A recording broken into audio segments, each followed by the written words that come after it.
Hello everyone, today I have for you a Plague Bearer build. This is not a poison build, just crutching on Plague Bearer. This is a build where I've optimized Plague Bearer to do all of the clearing on its own, more or less. And I'm scaling the damage with a stat stick, and I'm getting a ton of spirit to then scale the AoE of Plague Bearer with Umbral Well by using the Skeletal Arsonists that each give 15% increased AoE. And then also using the Abyssal Lich Ascendancy, we can scale Chance to Poison and Poison Magnitude with our Enhanced Jewel Socket. And then also we can do a ton of low life shenanigans with Eternal Life. So let's get right into how all this works. When you poison an enemy with really any source besides Plague Bearer itself, it will store up a certain percent of that expected poison damage, and then you can emit that poison damage back out as physical damage and poison enemies with it. So it's just a way to get one big hit off, like almost like a huge ignite, to like do a ton of damage. And since it's poison damage, you can use Herald of Plague to spread it around. So what this normally looks like is, I guess I'll store up my poison damage by hitting them with an arrow and then emit it out, hit those guys, and they die. But then you can see that Plague Bearer is back at 0. You have to shoot enemies again to build it back up. But with Bursting Plague, you can actually just make this a continuous cycle of poisoning enemies over and over without ever having to use another skill. That's because when you put Bursting Plague on Plague Bearer, the poison damage from Plague Bearer will affect enemies, and then every 0.1 second, there is a weird cooldown to this, so not just every enemy will explode at the same time as if you were using the Gloom Shrine. Just every so often, an enemy will explode, do physical damage to enemies around it, and this physical damage can also poison, but it's not a guaranteed poison. You have to get poison chance on this. So what it looks like is, let me grab it on him, and then, so you can see I got some of that Plague Bearer back. The weaker the enemy, the less you'll get back, because it is based on the enemy's life, how much damage it does. But you can see when there's like real packs of enemies, we'll just run around and just keep doing this over and over. Obviously, this isn't a delirium map because I wanted you actually to be able to see the game and what I'm doing. But yeah, the build just basically looks like this. The other really important piece on this build is Piety's Mercy. It is a lineage support gem where supported skills cannot kill enemies with hits, because this applies to both Bursting Plague and Plague Bearer. If you just kill the enemy with the very high hit damage, then they won't get poisoned, they won't pass off poison, and they won't store up poison for Plague Bearer. So you have to have this on to make this work really well. So our first weapon set here is our Plague Bearer weapon set, and you do have to manually swap to this when you want to use Plague Bearer. You store up the poison damage using Poison Burst Arrow because it has a really long poison duration and more magnitude of poison inflicted with it, so it's just a really good skill to use to instantly max out Plague Bearer. So you'll shoot an enemy with this, and then you do have to manually swap because Plague Bearer is a persistent gem, and if you don't have it assigned to the second weapon set, it won't store up any poison, so you have to have it assigned to this, so you can't just have it automatically swap to this weapon set. So this weapon set is good for this because it is scaling the damage with different stats here on our stat stick spear. Our socketed runes here give it damage as extra chaos damage, which obviously applies to the poison calculation, which most of our damage is poison.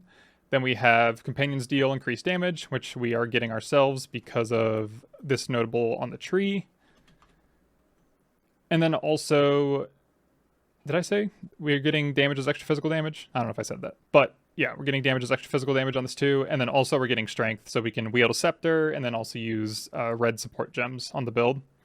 And then we are obviously using a scepter to give us spirit for the AoE on the build to use skeleton arsonists, because the bigger the AoE, just the more enemies we're hitting, the less close enemies are getting to us, so it's defensive. And then also Bursting Plague, its AoE is also increased by this, so the bigger the AoE of Bursting Plague, the more likely it is that an enemy gets poisoned and feeds back into our Plague Bearer. Really quickly, I do want to prove that the stat stick stats actually work to scale the Plague Bearer damage. I'll show you the baseline damage of what we're doing right now. I took a ton of damage off the build, obviously, and I'm just running a level 6 Plague Bearer. And then I have spears with each stat on it, so I'll show you that it actually increases the damage against enemies. So when I hit the stone sentinels, their health is going to go down to the T in stone every single time. This one is with the companion damage. This is the extra physical damage spear. And this is the extra chaos damage socketed rune spear. And this is for my own testing. I never did this, but I'm back to no spear, but I put execute on while I'm on low life. Also, I don't use it on the build, but heft does work on Plague Bearer and Bursting Plague, and essentially it says it can do 401 damage. This is the minimum and the maximum damage, so if you raise the maximum damage, Plague Bearer will now do a damage range from 401 to 521.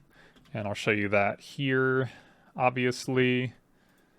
So it's going to go somewhere past the T, unless it does like perfectly 401 damage, but it didn't, and you can see that it works.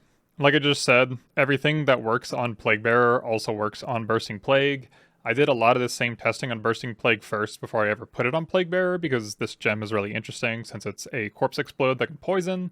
So it makes like this and Herald of Plague do crazy things, because even if you do low poison damage, you can create big poisons with Bursting Plague because the base damage is the enemy's health. So that's why I became initially interested in poison so much this league, to push a weird build like this. For our single target solution, we are using Toxic Growth because it's just so extremely strong, just its hit damage.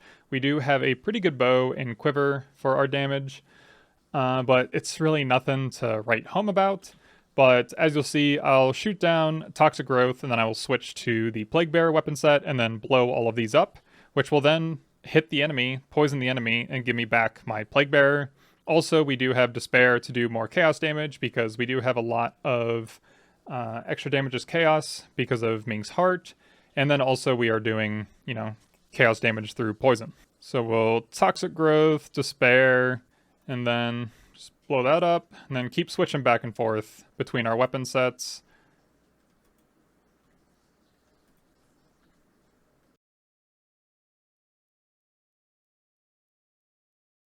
Alright, so we're going to talk about all the ways that we increase our damage of Plague Bearer to make it clear as fast as possible. We have gem levels as the first thing. You can see here that Plague Bearer slowly, steadily gets damage through its gem levels. And then between gem levels 22 and 25, it gets like 50% more damage. And then after that, it kind of trails off. So I think getting your gem to level 25 is like the most important thing. And then after that, you really don't got to scale it anymore. I do have 26 because of my Amulet Anoint, which I could really just change to something else now.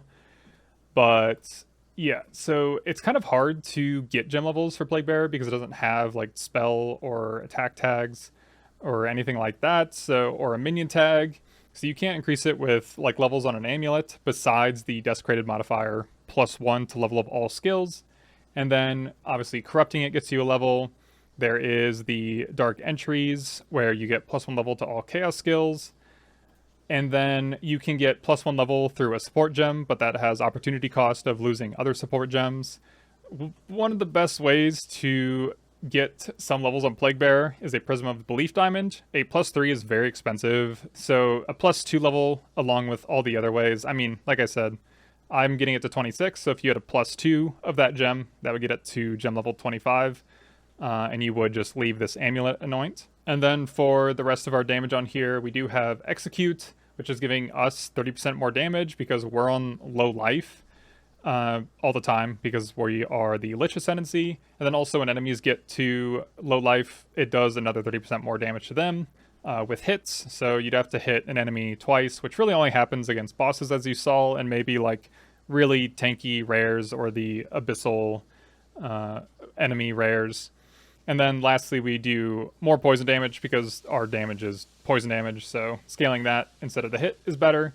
And then lastly, we have just increased AoE because we're scaling AoE with Spirit, so it does seem weird to not put increased AoE on this, because this is literally like almost 80 spirits of AoE just on this socket. So not scaling it seems wrong. For the rest of the poison damage scaling, we do have jewels. We do have a jewel that gets 100% increased effect, so getting damage on here is really good. I also have a ton of increased chance to poison. This is like the perfect stat jewel that you would want here. Obviously, the divine on it could be better, but I was more focused on getting chance to poison on this, so I don't have to assign points on my tree for chance to poison. And then I also do have a couple other jewels that have poison damage and poison on hit chance, poison damage, or poison magnitude, and magnitude of the ailments on the, I think, prefixes. And then, yeah, chance to poison on hit, and then some other mod. And then we also have increased chance to poison and magnitude of poison. This defensive buff doesn't really matter to us too much because we don't get bled because bleeding only affects life, I'm pretty sure. Yeah, bleeding bypasses energy shield, but our life cannot move as long as we have energy shield because we are Lich, so we aren't affected by bleeding. We aren't affected by poison because we have this notable. So that's really nice. And then ignites only stack one time anyway, so I don't think that this notable does anything for us defensively, unless like a small hit ignite can block a large hit ignite. I don't know if that does that though. And then we are getting the normal poison clusters that give us more poisons so we can inflict on an enemy at the same time, which these are our only increases to that. We can only get 3 max because there's just no reason to scale it further than that at all. That's another reason that we're not Pathfinder for this. Then we also have this where damaging ailments deal damage, what is this, 23% faster? No, 22% faster. And this is not a damage multiplier. This is just like a clear speed multiplier, more or less, so that we just kill enemies 22% faster.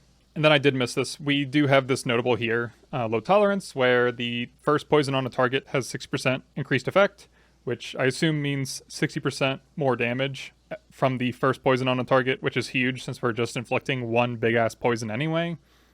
But I've never tested this, and it has no definition, so I don't know what it means really. I'm just assuming it means more damage, and that's what most people seem to say. Then on the build, we have a bunch of damage as extra chaos damage through our rune sockets on our spear, our stat stick, and then also on Ming's heart. I mean, this is getting up to like almost 90%. Extra damage is chaos, and then all the damage that we are scaling on Plague Bearer is generic damage, so it is increasing the extra damage also.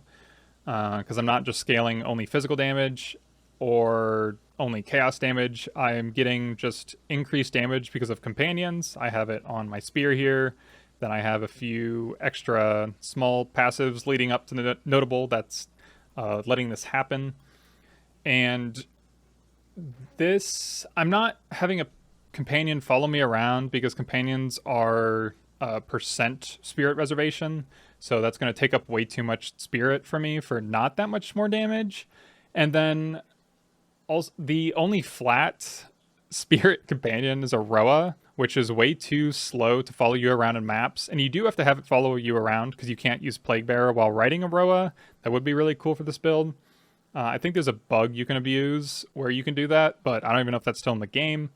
But yeah, the Roa is too slow to increase your mapping damage, and then your single target damage doesn't really need help because you don't even use it that much. You're only using it against like bosses. And they die fast enough to not warrant putting 60 spirit in a skill slot, which we're kind of tight on this build for a Roa.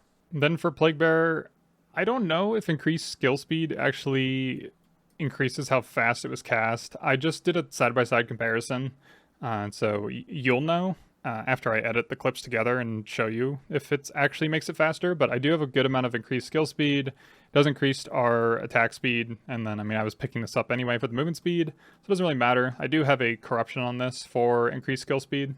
On the tree, we also can get a good bit more of increased damage with probably some optimization or more levels. I am level 94, so I'm pretty close to the end of what I'll level to, but there is increased damage here. There's a little bit of increased damage there. And then also these are generic increased damage while affected by a Herald. The only things I see I'm getting rid of would be this cluster because it's giving me chaos resistance is the main reason I'm picking this up because I'm just starving for it right now. I'm only at 59% on an energy shield build, which is not awesome. I only have like half my gear optimized, so I do believe I will get there Yeah, my defenses are very good. We are Energy Shield Evasion, you know, the song and dance, or yeah, the double dance, I guess there's no song. But Ghost Dance and Wind Dancer, this is just more evasion. And we also scaled so much AoE on our mapping that we blind so many enemies when they hit us. So we basically don't lose the evasion when we get hit because we just blind every enemy around us. This will poison. I think it's got like a 90 something percent chance to poison because of all of our increased chance to poison. Yeah, 97. I'm not at 100 yet. And then so we put on more poison on this because it can fill up our plague bearer if we get hit. So if we don't have our plague bearer, this will just fill it up for us if we get hit. And more AoE, of course, and then more damage because we're low life. It just gives us more plague bearer, poison, storage, whatever. And then Ghost Dance is probably why this is just why Energy Shield Evasion is so OP. This just fills up your life every single time you get hit. It's so dumb. Just gives you Energy Shield based on the amount of evasion you have. And we do have a good amount of evasion. We're at 17,570 with Wind Dancer up.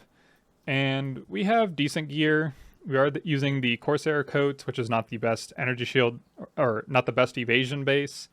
And we're not even scaling all 3 evasion prefixes, but this is a really good piece of gear. I think my one before this had like 1,500.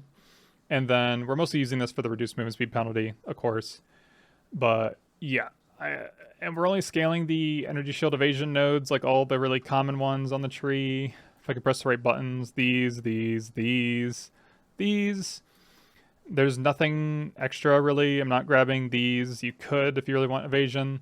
But what I am grabbing, it's kind of a little cheater way, is Defiance, which is a notable over here where you get 120% increased evasion rating when on low life. So we just get 120% increased evasion rating because we are a Lich, which is so insane. I didn't even know this was on the tree. Until I was looking for Megalomaniacs for Lord of Horrors because it's increased reservation efficiency of minion skills. So that just means we can put on more Skeleton Arsonists for more AoE. So between Dark Entries, Lord of Horrors, and Defiance, you kind of got to figure out what you need for your Megalomaniac and then your Amulet Anoint.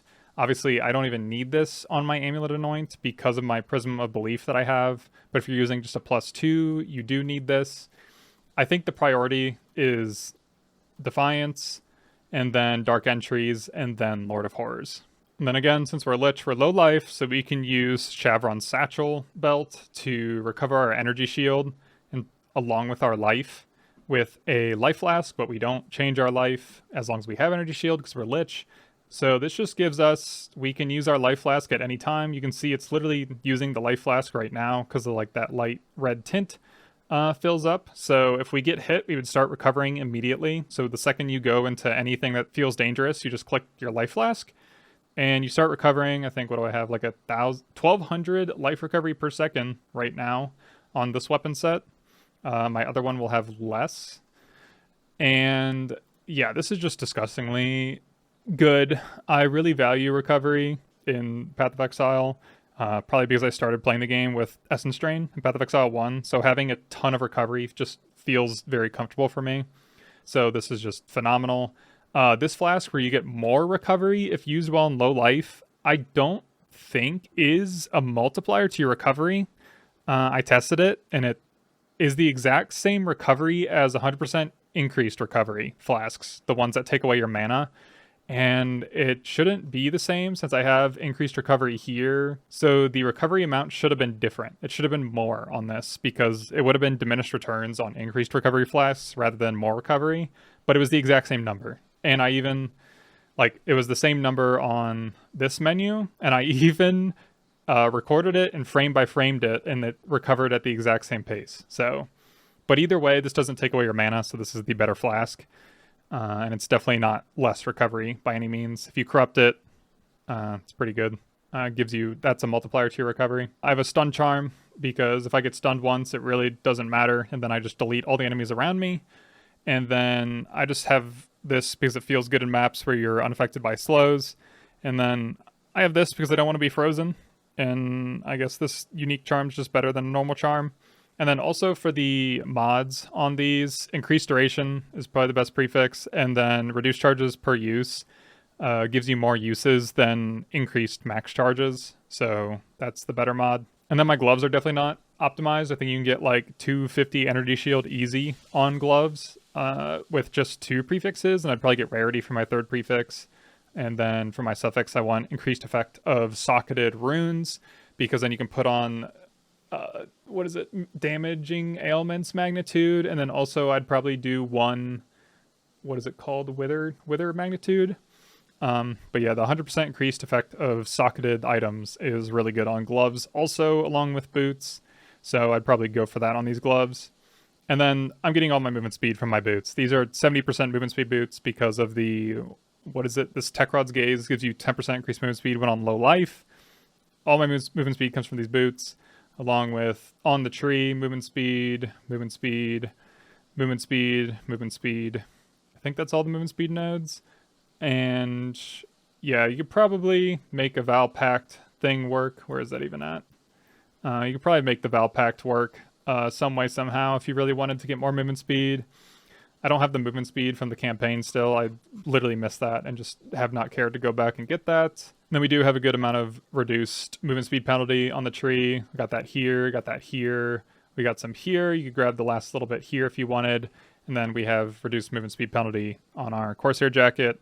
It's really not necessary for the build at all, and the build could just be better, but it just feels good, which is super important in this game, because the game feels so bad by default, so fixing all that is just really good for the build. So at this point, I think the only gear I haven't talked about is my amulet and my ring. My amulet is just increased energy shield, spirit, and then terrible suffixes, along with the important whatever desecrated modifier that's giving me the level to my plague bearer. I could get rid of this, I guess, and keep dark entries also. Life regen, I got fucked on whittlings so hard. It increased from like a tier 8 life regen up to a tier 2 through multiple whittlings. It hit life regen every time. This amulet could have been like my final one, but I gotta remake this thing still. And then I might need an attribute on one of my suffixes to make all this work. Enough strength for my scepter. Again, I have strength on here. But I do have a lot of red support gems, especially with execute and life regen on my flasks and everything. So I probably do need a good amount of strength. So I might have to keep the strength. I don't know. I'll have to work that out. And then my ring is resistances and rarity. That's the only thing that's important to me. So I might switch eventually to a Venture's Gamble ring, because that's what Venture's Gamble has, plus spirit, which is perfect for the build. So that might be the optimal ring, but those are like really good ones, are really expensive, and also would have less resistances than this has, so I still got to figure out optimizing my resistances elsewhere. Okay, when it comes to spirit and getting it on a Venture's Gamble, I want that along with having spirit on my gear, which I could optimize my amulet more. I can well, this is actually perfect. Spirit on my chest. This is my final chest for sure. I want spirit on these because I'm increasing my energy shield with Skeletal Frost Mages, with the Umbral Well. As you can see here, Skeletal Frost Mages give 35% increased maximum energy shield. So I have 70% increased right now, because I have 2 Skeletal Frost Mages that can go on both weapon sets. You can see my energy shield's not moving. I only have the increased AoE from my Scepter, because you don't actually want increased AoE on your Toxic Growth weapon set, because the closer these are together, the easier it is to hit an enemy standing in the middle. And then also using, concentrated area. This gives you more area damage. So just having this really close together is way more important than having it spread out. So yeah, you don't want Skeleton Arsonist set to weapon set 2 at all. So yeah, all the spirit that I get on my gear will be assigned to Skeletal Frost Mages, and all the spirit I get from my Scepter will be assigned to Skeleton Arsonists. Obviously, this can be increased more. I think, yeah, I don't know. Yeah, these are just bad spirit mods. I need a better Scepter. You can get increased spirit runes. I think like 220 spirit is like the upper end without a really lucky corrupt on a Scepter. And then also I can get increased minion reservation on a helmet. So obviously if I got a 3 rune socket helmet, that would be 18%, I think, increased minion reservation efficiency, which would be really good. Also, the level of the minion gem decreases the amount of spirit you need. This is level 21 because of this support gem here. I'm reserving 38 spirit per minion, and this one is a lower level one, which is reserving 39. It's not just because they're different minions. I mean, if I just take this out, you can see it's 39. And then this is not, like, for your bow, I just have a high hit damage bow. It doesn't really, the crit is a waste. The attack skills are important. The increased companion damage is not better than just getting more flat on the bow, as far as I'm aware. The gain damage is extra physical damage, probably is not better than just getting more flat damage on the bow, because I have so much increased chaos damage, so kind of diminished returns on that, so just getting more flat.